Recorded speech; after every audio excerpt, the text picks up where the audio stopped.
અર્જુનસિંહ ઠાકોર મહેસાણા પત્રકાર એકતા પરિષદના નવા પ્રમુખ બનતા અભિનંદન વર્ષા.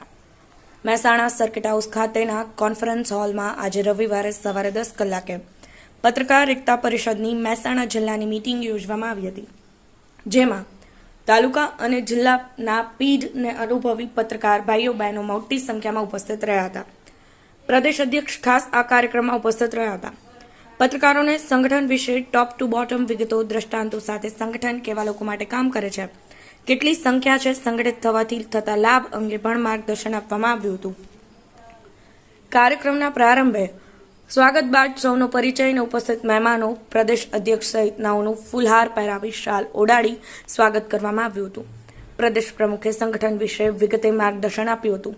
મહેસાણા જિલ્લામાં નવા સંગઠન માટે નવા પ્રમુખની વરણી કરવા કાર્યવાહી હાથ કરતા શ્રી અર્જુનસિંહ ઠાકોરની સર્વાનુમતે ચૂંટણી થઈ ને બિનહરીફ વિજેતા જાહેર કરી નિયુક્તિપત્ર સાથે સન્માન કરી સૌએ શુભેચ્છાઓ પાઠવી હતી. મહિલા વિંગની સ્ટેટ ટીમમાં પાયલબેન ગજ્જરની નિયુક્તિ કરવામાં આવી. નિયુક્તિપત્ર સાથે તેઓનું સન્માન કરવામાં આવ્યું. ખૂબ સરસ વાતાવરણમાં પત્રકારોના સજેશન સ્વીકારી દરેક સમસ્યાનો જવાબ આપતા પ્રદેશ અધ્યક્ષ દ્વારા સંગઠનની રૂપરેખા સાથે સમસ્યાઓનો સામનો કરવા, લડત લડવા, આવેદનપત્ર આપવા સહિત સત્કાર સમક્ષ રજૂઆતો કરવામાં આવી અંગે માર્ગદર્શન આપી કુલ રજૂ થયેલા પ્રશ્નો તેમજ ઉકેલ માટે અનુકૂળતાવાળા કામ તેમજ સરકારનું વલણ અંગે પણ સૌને માર્ગદર્શન આપવામાં આવ્યું. ઉપસ્થિત પીઢ અને વરિષ્ઠ પત્રકારો સમગ્ર બાબતોની માહિતીથી ખૂબ જ પ્રભાવિત થયા હતા. ફરી મીટિંગ યોજી જિલ્લા કારોબારોની પૂર્ણ રચના કરવા તેમજ દરેક તાલુકાને પણ પ્રાધાન્ય આપવામાં આવ્યું હતું. સમગ્ર કાર્યક્રમનું સંચાલન અર્જુનસિંહ ઠાકોરે કર્યું હતું. તેમજ સન્માન માત્ર પ્રદેશ મહિલા વિજ્ઞાન ગાયત્રી બાઝાલાએ મદદ કરી હતી. છેલ્લે આભાર પ્રગટ કરીને સૌ નાસ્તો કરી છૂટા પડ્યા હતા. તેમજ વહેલી તકે સંગઠન પૂર્ણ કરવા, તાલુકા સમિતિઓની રચના પૂર્ણ કરવા તેમજ વહેલી તકે જિલ્લા અધિવેશન યોજવા ચર્ચા કરી હતી. કનકસિંહ રાજપૂત, પાટણ ન્યૂઝ 24. સર, મારે રાજીનામું આપીને પત્રકારોની ભેગું બેસી જવાનું. ચૂંટણી અધિકારી જેને નક્કી કર્યા એક જ ડાયસ ઉપર હોય અને ફોર્મ ભરવા માટેનું જાહેરાત થાય. જેટલા દાવેદાર થાય એમાંથી એકથી વધુ દાવેદાર હોય તો મતદાન ઉપર લેવાનું, સિંગલ હોય તો બિનહરીફ થાય.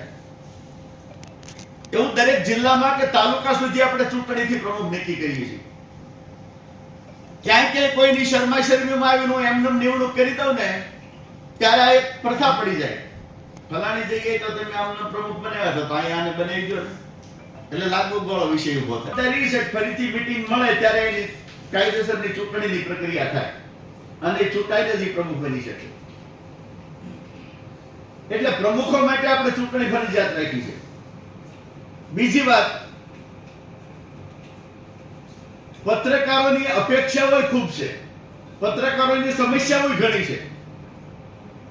અમે શરૂઆતમાં 4-5 વર્ષ પહેલા નીકળ્યા ત્યારે લગભગ અમે સમસ્યાઓ સાંભળી છે અને જ્યારે આ સંગઠનનો પાયો નખાણો ને ગાંધીનગરની મીટિંગમાં, ત્યારની સ્થિતિ તમને કહું તો દર મહિને 14 લોકો પણ ખૂબ આભાર કે જે અહીંયા અમને સંચાલન કરવા માટે અહીંયા આવ્યા. એટલે પત્રકાર એકતા પરિષદમાં નાના મોટા ભેદભાવ ભૂલી અને આ પરિષદ છે એટલે એની અંદર જોડાવું એ પણ જરૂરી છે. તો આપણે બધા એક થઈ અને એક સાથે રહીએ એવું મારું મંતવ્ય છે. ખૂબ ખૂબ ધન્યવાદ.